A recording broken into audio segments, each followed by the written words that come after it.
Hi, I'm Sean. And I'm Patrick. Welcome back to Swazzle Puppet Studio. In our last episode, we showed you how to use a blade, a large pair of scissors, and a small pair of scissors to start refining your foam shape. In this episode, we're going to take that foam shape to the belt sander and start to make it really smooth. Let's get started.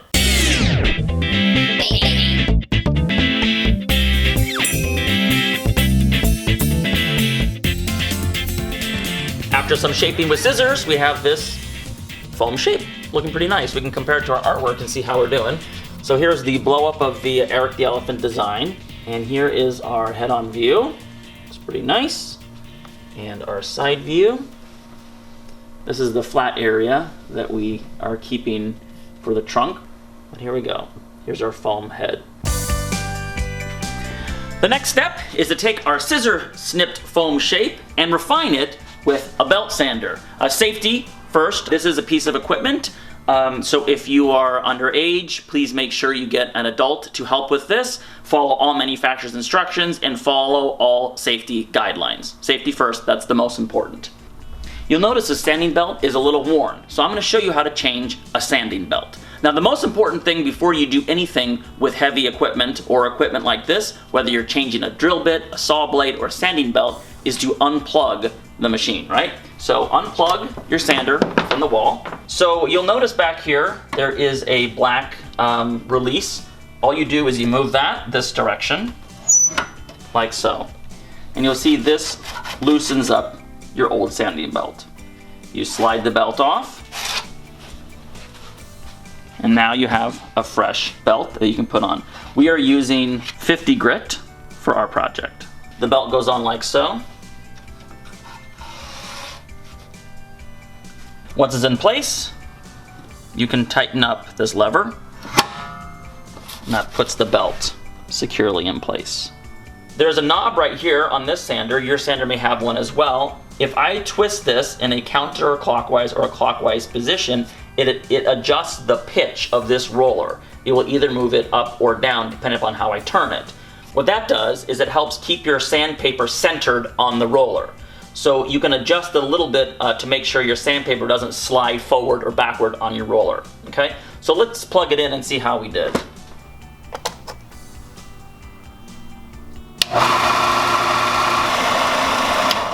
Great, our sander is ready to work. Of course, safety first, I'm going to put some goggles on. So let me talk a little bit about sanding foam.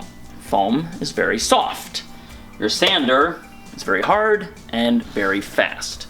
So you want to work carefully, slowly, delicately, and always keep your foam moving. I'm going to show you some of the pitfalls of sanding foam so that you can avoid them.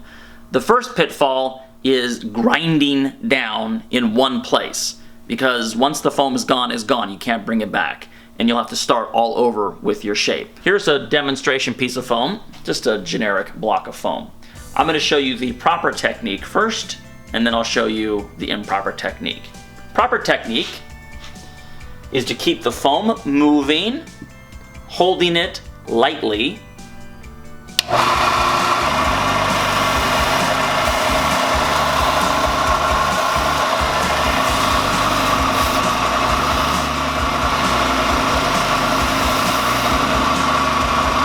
now we have a nice, round, smooth shape. Now I'm going to show you what can happen if you're not paying attention, you press too hard on your foam, you get distracted, or you hold it in one place too long. You'll see how fast you can ruin a perfectly nice piece of foam.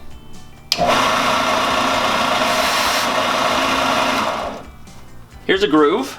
You can see, pretty severe groove. All I did was press down harder than I should have, kept it there for even a second, and you can see that I have a very unusable puppet now. Another tip to consider when you're using a sander to sand foam is the direction of the belt.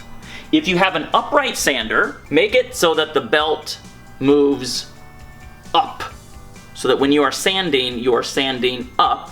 So if the foam gets pulled out of your hand, it gets pulled up and not down into the sander, because if it gets pulled into the sander, it will grind and it will be ruined. If you send it up, then it'll send it free from the sander and you can just turn the sander off and go collect it. The direction of the belt should inform how you hold your foam. Our belt is moving in this direction, which means I'm gonna hold my foam this way. If your belt was moving in this direction, you'd hold it this way. But belt moving this direction, holding this way, you can see.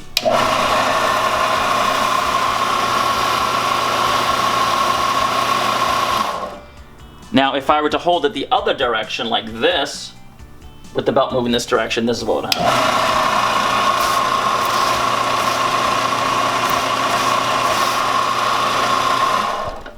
Obviously, that's not gonna work. Because foam has a little bit of grip to it, it's likely that at some point during your sanding process, this piece of foam is gonna get pulled right out of your hand. That's why it's important to keep a light touch on your foam to work in the direction of the sanding belt. When it gets pulled out of your hand, what you wanna do is not try to hang on, just let go and let it fly. Then turn off the machine, collect your foam, collect yourself, turn on your machine, and begin again. So let me show you the proper way to do it.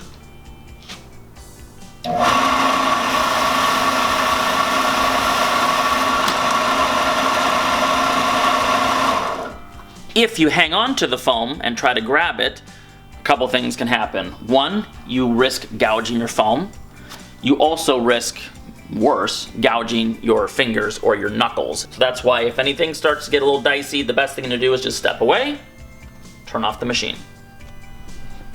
Now it's time to move on to our actual puppet foam head. Here's what you keep in mind. Light touch on the foam. Keep it moving on the sanding belt. Work in the direction of the sanding belt. If it gets caught, let go, let it fly, turn off the machine, collect your foam, and continue sanding.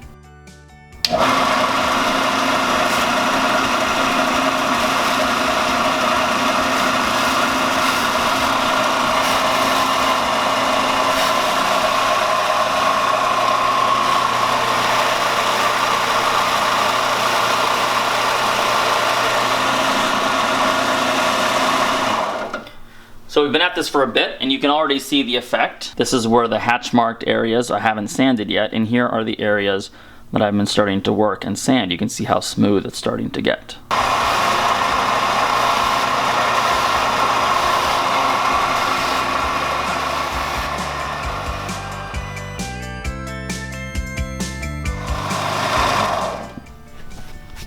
Starting to get smooth. One thing you'll notice that I'm doing all the time is checking my work. Sand a little, check. Sand a little, check. Sand a little, check. Keep doing that so that you will be aware if you happen to be grinding down unevenly on one area or getting a ridge or an edge that you'll need to deal with. You also want to move your foam in a direction that keeps you shaping that properly. For example, in this kind of cone top, I'm continuing to turn it around this way. What I don't want to do is attack it in this direction because I would possibly lose that shape.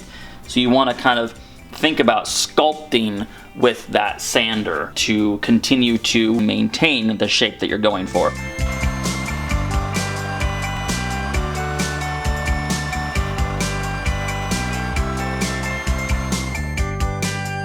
Our shape looks symmetrical.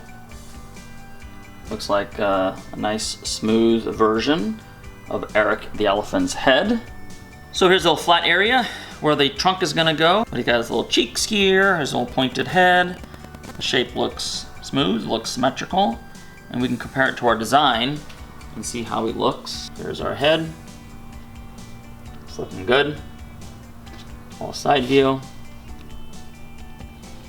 Yeah, it's looking like Eric. So there you have it. Eric the elephant's head is sanded and smooth. Next week, we're going to teach you an equation that'll allow you to turn a flat sheet of foam into a sphere. Don't forget to like and subscribe, and don't miss a single step.